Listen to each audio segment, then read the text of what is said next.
welcome to Our Crochet. My name is Mary, and in today's video I'm coming to you with History Friday. I know, it's a month overdue, I know. If you are joining us new, firstly, welcome. Secondly, I've been promising History Friday now for a whole month, a whole 30-something days. And we're still waiting. So I figured let's just do it. Let's get it out the way. Let's not worry about looking for things. Let's take lots of photos and pop them in the middle there, and you'll be able to see it that way instead of me running around looking for items. I have written quite a bit down here. So if you see me like doing this, it's only because my memory, will fail on me a little bit occasionally.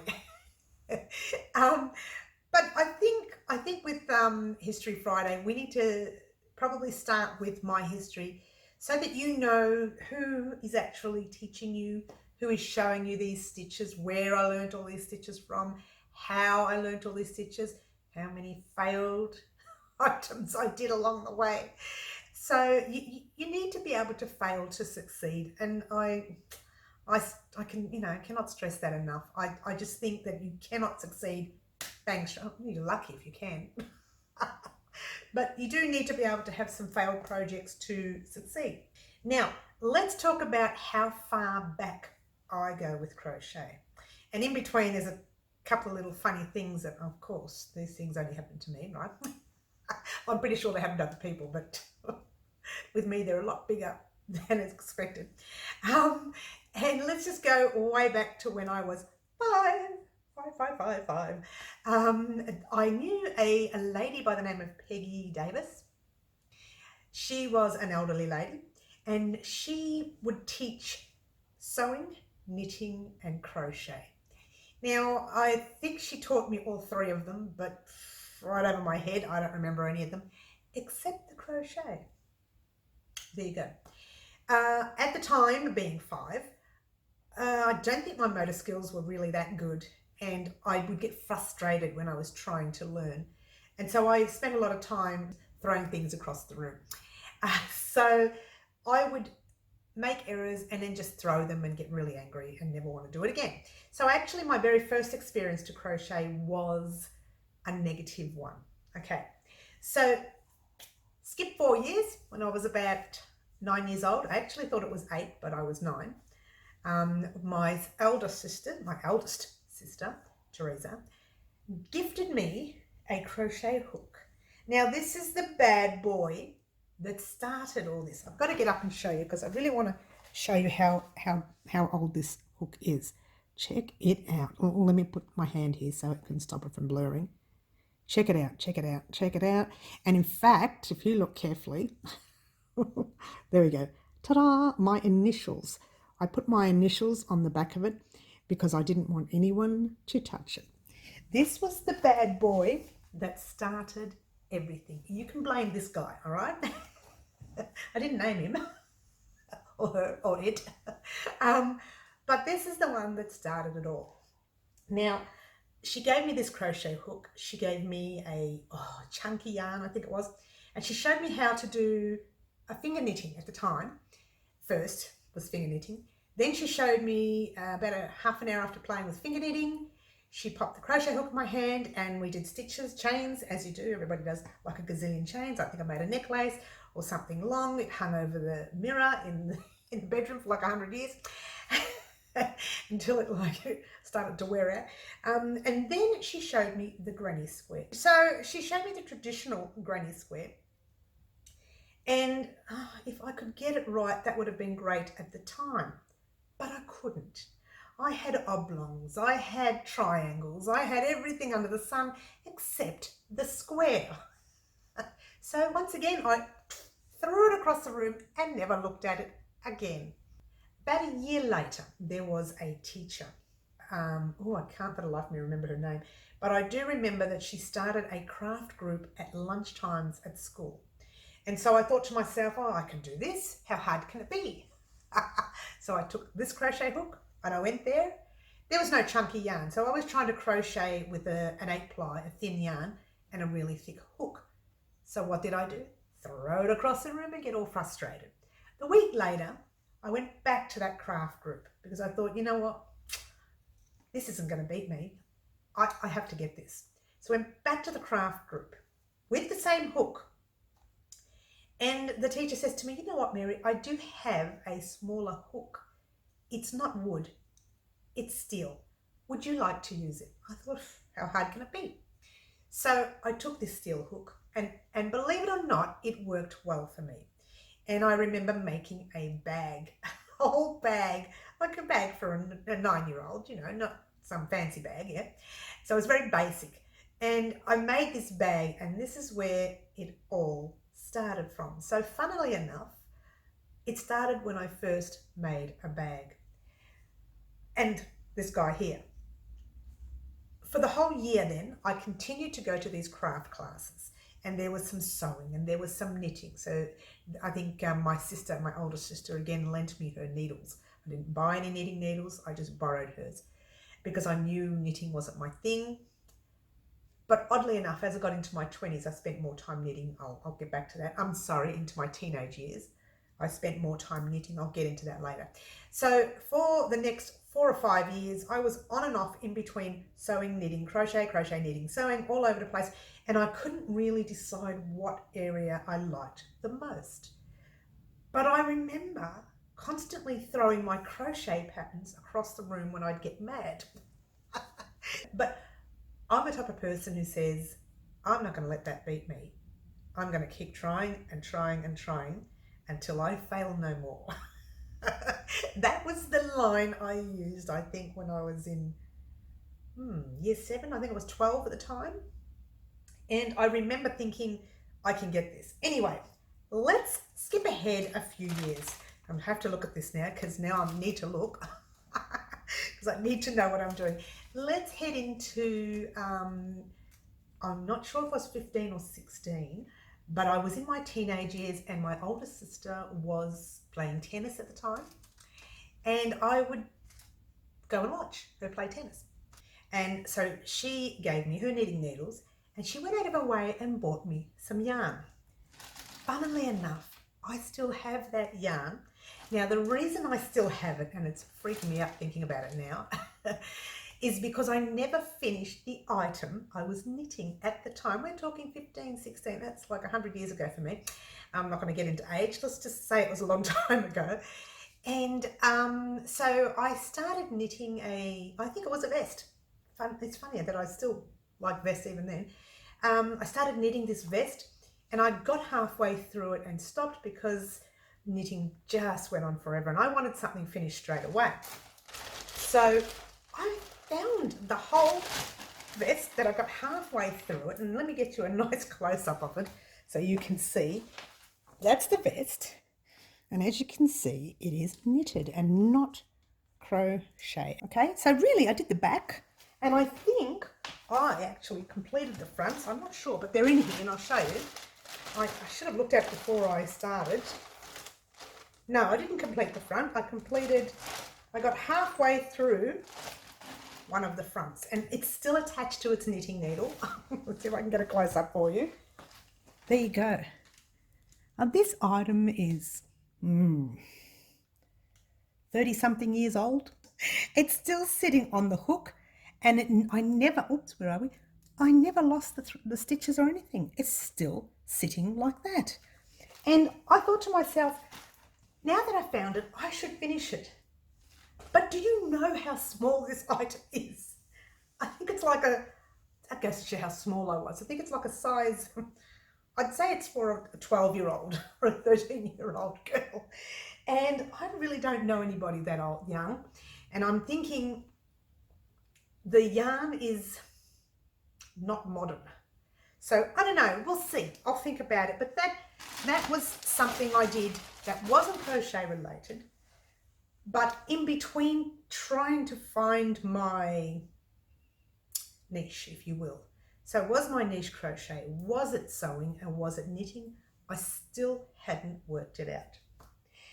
Years later, many years later, we are talking way into my 20th birthday, I think, roughly around my 20th birthday. I actually know I was younger even, but I really got into it around my 20th. It was when I was 16 when I started sewing really, really sewing. I had my first sewing machine and I started really sewing items. I think I made people small things. I made a full jeans jacket and jeans pants for someone once. I made every item I wore after that. And sewing I thought was for me. And I spent maybe 10 years, way into my 28th, 29th birthday, maybe before that even, we'll just say the 29th year, I was still sewing. And even now I pop out the sewing machine, which I haven't done for a while, but I did it for the our bag that we made. By the way, I'll leave a link to the bag in the description box down below. Stashbusting Bag, I call it. And I did a bit of sewing on that. But in my 20s and my early 30s, I sewed everything. And so I thought at the time that sewing was my niche. Every now and then I would pop back to crochet, in between the knitting, in between the sewing, in between anything else that I did that was colourful and, you know, pretty and everything else. I always went back to crochet. When I was about 25, 26, I thought, let's have a go at this granny square again. It's like 20 years after I first learned how to do one. And I messed it up again. So it took me about a week on and off, throwing against the wall a few times again. And yeah, I did. I conquered the granny square. All right. So that was my early days in looking for my niche. And when I was about 25, 26, a colleague at work was having a baby. And I thought to myself, gee, do I do this granny square again and make a blanket? And so I thought, I went off to the craft store, and I can't for the life of me remember the name of it at the time. And I found a book, which I still have. It's locked away because it's kind of ripped and torn a bit. I don't touch it very often because I don't want to damage it any more than it is. And I got this book, and inside the book was a whole matinee outfit. You had your blanket, you had your matinee jacket, you had your booties and your beanie and the rest of it, right? I did the beanie and the booties and the matinee jacket. I didn't get the blanket finished before the baby was born, but I did them all. And I couldn't for the life of me think, why is this coming so easy and I can't conquer a granny square? So anyway, I made them. The lady was overwhelmed. She was very excited. She was glad she got it. I gave them to her. She was happy. Baby was happy. Everybody was fine. I put the blanket away and never finished it. About a few months before the first birthday, she advertised, oh, you know, my little one's having a birthday. And I thought, oh, that's nice. And I thought, wait a minute, I had a blanket I never finished for her. So I gifted her the blanket. So she had the full set by the time she was finished. And the blanket was easy to make as well. And I'm thinking, what is with these granny squares? Anyway, cutting a long story short, let's skip over all the years of me after that, messing around with different booties and beanies and matinee jackets and blankets and whatever else have you.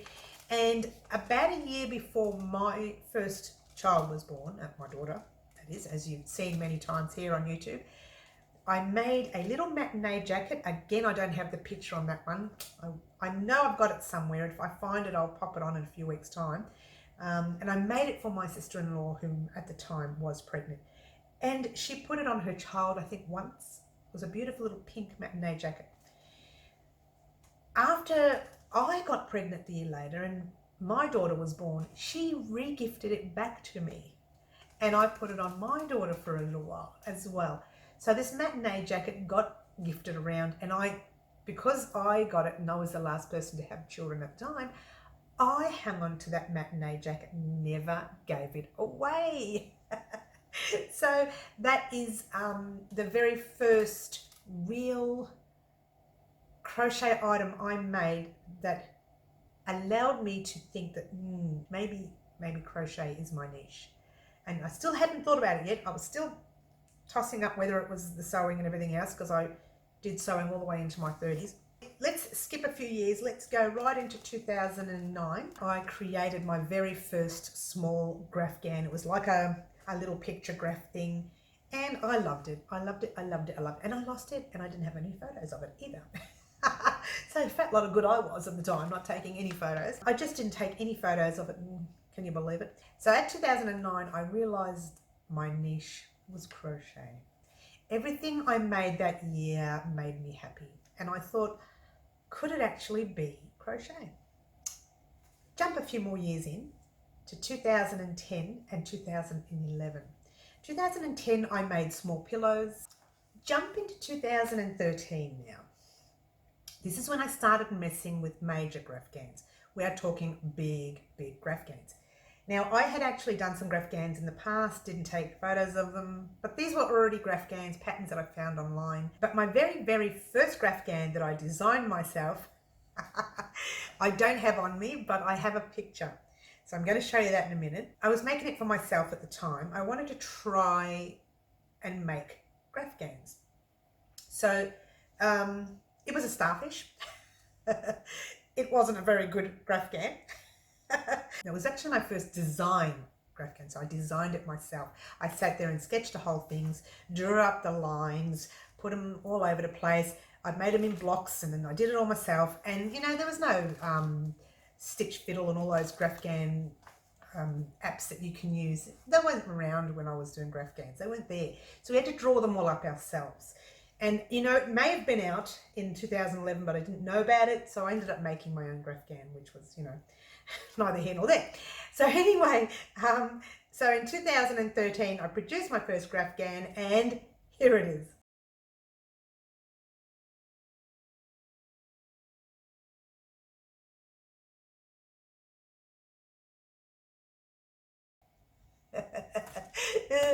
Total fail. But you know what? It's okay, because after a few years, I got better at them. And I personally would not make them anymore. I do make some for family and friends. Now, gosh, I can keep going, but it'll take forever. So I'm just going to say roughly around 2013 was my first graph gand, as you saw. In 2015, I started doing craft stalls. Now, I really don't like doing craft stalls. I tell you what, I can't justify standing there all those hours to sell a couple of items. That's my time wasted. Now, you can sit there and crochet while you're there, but it's so busy in those places that you need to watch what you're doing, okay? So in fact, I have a picture of one of my craft stalls, and here it is.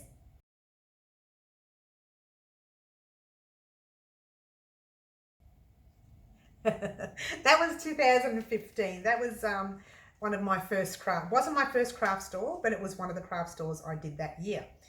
After that, straight into 2016, I thought no more craft stores. So in 2016, I decide, why not pop some of my work in the Melbourne show? Now, the Melbourne show here is done around September every year. And it's a big show, you know, people show off their horticulture, people show off their animals, they have dog show, they have all sorts of things there. And craft was one of them, and there was a knitting section and a crochet section and an art section and a baking, cooking section. Oh, that was great. So there was a lot of sections there, and I entered the show, and I didn't do too badly actually. I was quite surprised that I did as well as I did. And I don't have some of those items with me. However, I still do have some, but I don't have them with me right now. However, I do have a photo of some of them. So just have a quick look at these photos.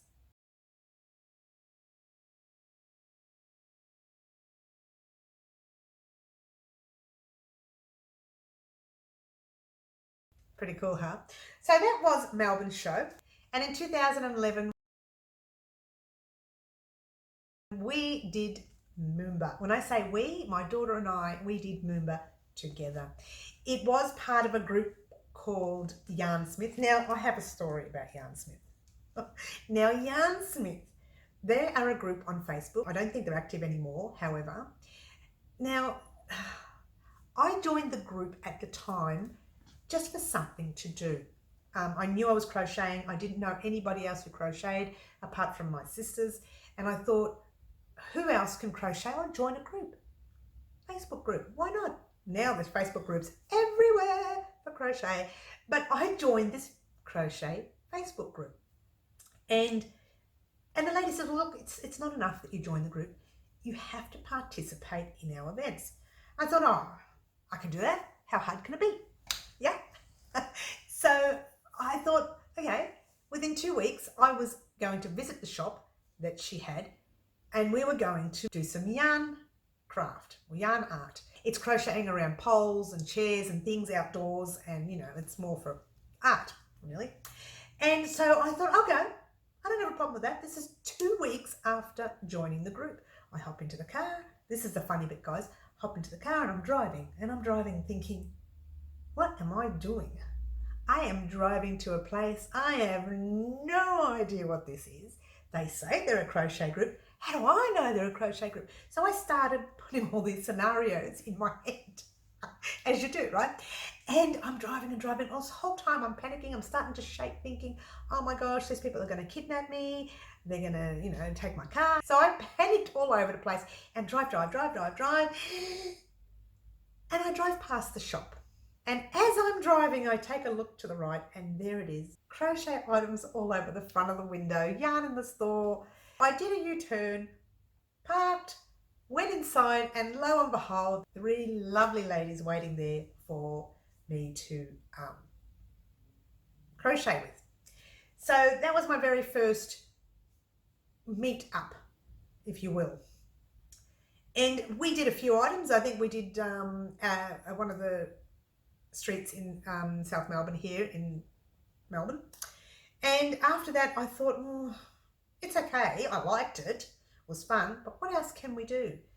And the artist there, she says to me, Mary, what about Moomba? We are all going to do Moomba. Would you like to do Moomba with us? And I thought, oh, Moomba. Now, Moomba here in Melbourne is actually this weekend. Isn't that funny? I didn't plan that. I didn't plan it at all. Not at all. This Monday is actually our Moomba is on, and a Moomba is a parade, more like a multicultural parade, and you have floats like cars and bikes and people. They get together and they make things and they create. It's very craft orientated. There's lots of dancing and singing and all sorts of things, and you walk down a street, all along the street, and we did that in Moomba. In an actual fact, I'll show you the photos in a minute, but guess what, guys? I said I had them. I found the pieces to Moomba. So I'm going to show you. Now, we made, I didn't find the float pieces because they stayed with the artist, part of Yarnsmith, and they looked after that. But I found the items, all the dresses that we made in Moomba. Both my daughter and I made 4 dresses altogether. So I made 2, she made 2. They were very basic, and when I say basic, they were basic. And funnily enough, I used granny squares. Well, I don't throw them against the wall anymore when I get angry. Now, Frances, my daughter, made this one here for one lady. It was all fundraising for breast cancer as well, so it was for a good cause as well. And so I went out and bought pink little singlet dresses that we wore underneath these items, and we just put these on top. And Frances made this one for one girl, and I made, oh, whoops, sorry guys, I'm out of frame, I do apologise. And I made this one here, whoops, wrong way. Let's see if I can get it up. I'll show you a photo in a minute anyway. Made this one here for another colleague that worked with me at the time. Yes. And then I made, oh gosh, this one here was for myself. Now this one, I have to explain this one to you. It is 10 ply thick cotton. Now the temperature that day, I think it was 28, 30 something. I can't even remember. It was really, really hot. And I wore this outfit and I was melting in it. So check out this outfit. It's so unusual. It had to be a little different. I'll see if I can get it from far away.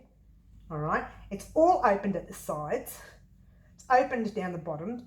It's opened at the back. So, you know, everything was practically showing. So I had to wear items underneath it. So what I'm going to do now, just quickly, is just put the photo up for you to have a quick look-see.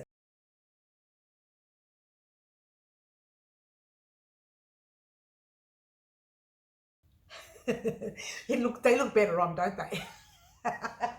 So that was Moomba. And we did that, oh, do I know when it was?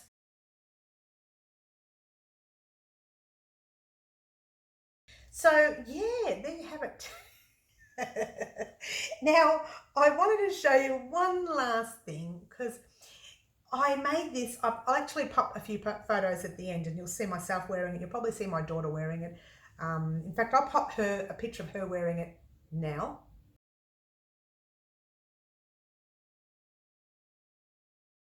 Pretty, huh?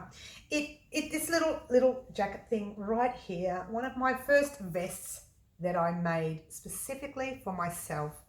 I've made other vests in the past, and in fact, I will also pop a quick picture of a red vest right now.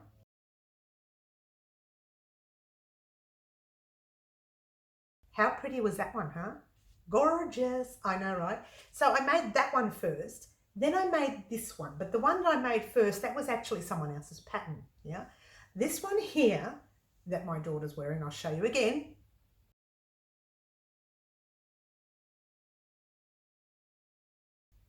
Is my own design. So there you go. I don't know why I designed it. I did it for a little bit of fun. And I didn't even write the pattern down. I just kept going and going. I think it took me a weekend, right? And when I was finished, I thought, oh, it's too short. So I started making this border, and I'll get close so you can see it. So it's fairly old, so it's a bit, yucky. But I made the border and I kept going because it was still short, and it was still short. When I finished it, it only just fit me, like I'm talking just around the shoulders. But I put it on my daughter and it fit her gorgeously. So she, yes, is my main model, by the way. She's my only model. No, you may see some modeling tomorrow, actually. We'll see.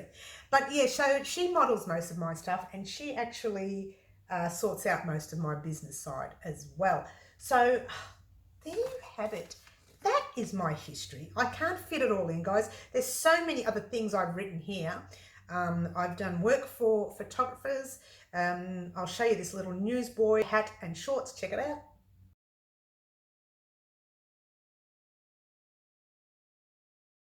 I've done my very first design, my very first cardigan design. Check it out.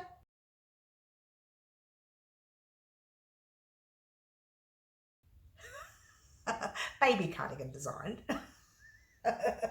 I started off in 2017. 2017 was a huge year for me.